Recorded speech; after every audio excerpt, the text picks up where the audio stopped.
challenge about fault finding.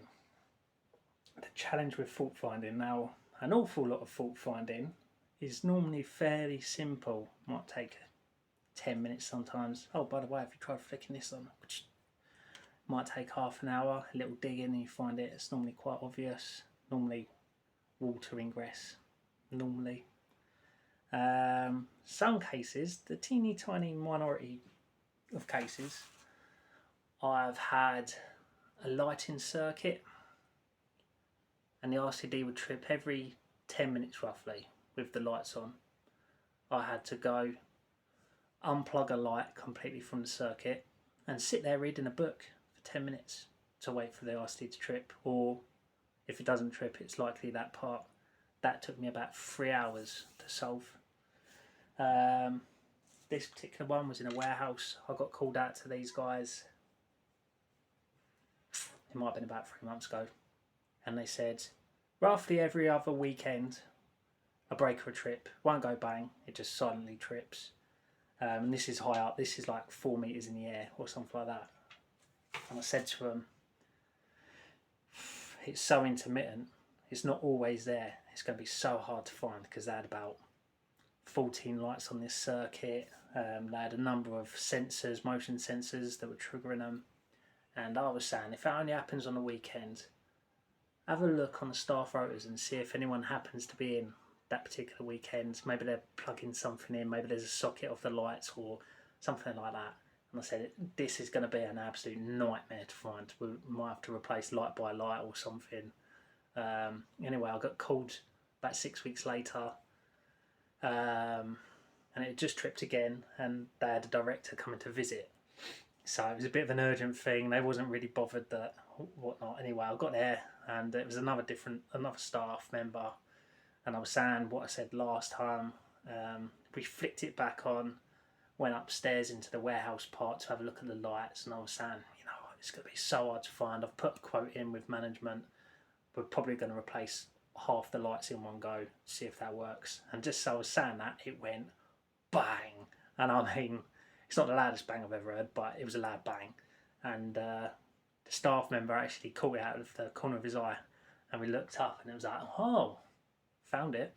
So yeah, quickly got that done. But it just so happened I was there at just the right time. That's rare, so rare.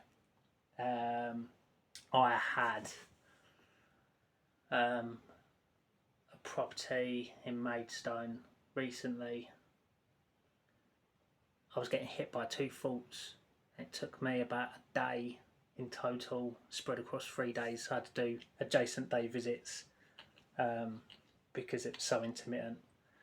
And when you come out of really challenging fault finds like that,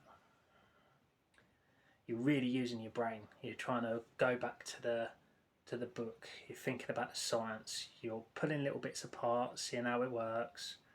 And if that doesn't work, you're then pulling something else apart. And then sometimes it'll work, and then sometimes it won't. And it's really challenging. It's mentally challenging. It's physically challenging because you're running around, because you're on an hourly rate. You're running around trying to fix this thing, and it's like, ugh.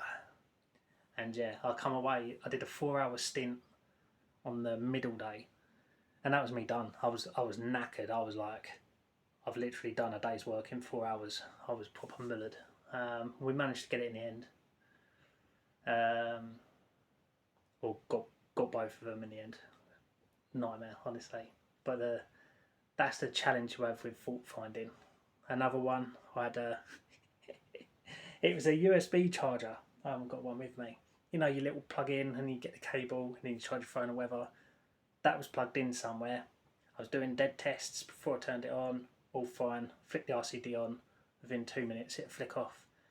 And I wasn't even there for that. I think I was doing an EICR, and it was just as I was putting everything back together. Anyway, this thing, because I turned the power off, it must have been its last legs. And then once it came back online, it was not having any of it. And we had to do the whole unplug everything. Are you sure everything's unplugged? Tested all right, cool, okay. Turn it back on. Are you sure it's all unplugged? Yeah, it's definitely sure. And I'm looking around. Yeah, it looks all unplugged.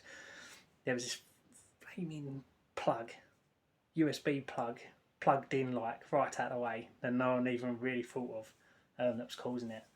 And it tends to be silly things, but it's almost like those sort of ones, those sort of jobs where it's really, really challenging. It's almost like someone's grabbed your car keys, taken you to a completely different person's house, hidden them and gone, there you go find them. Go find them. That's pretty much it. Normally once you found them, it's a really obvious place and it's like, oh, it's really simple, but getting to that point of finding them, you might rip out 3 different rooms, look in the shoecases, in the bookcases, look in the shoes, you know, behind the curtains, everywhere you can think of, in the bits and bobs drawer, and it's all that challenging stuff, and then bing, you get the golden nugget, and it's satisfying once it's done, but it is hard work, absolutely hard work. And when things are intermittent like that, they're not really planned by the rule book. So the rule book tells you if you've got a fault, you should be able to pick it up by testing and using the scientific equipment we've got to measure, and it should pinpoint us to exactly where it is. When things are intermittent, that goes all out the window, and you've got to rely on experience, a little bit of gut feeling. Yeah, it's not pretty, but you know, sometimes faults are like that. Yeah, but yeah, we get there in the end.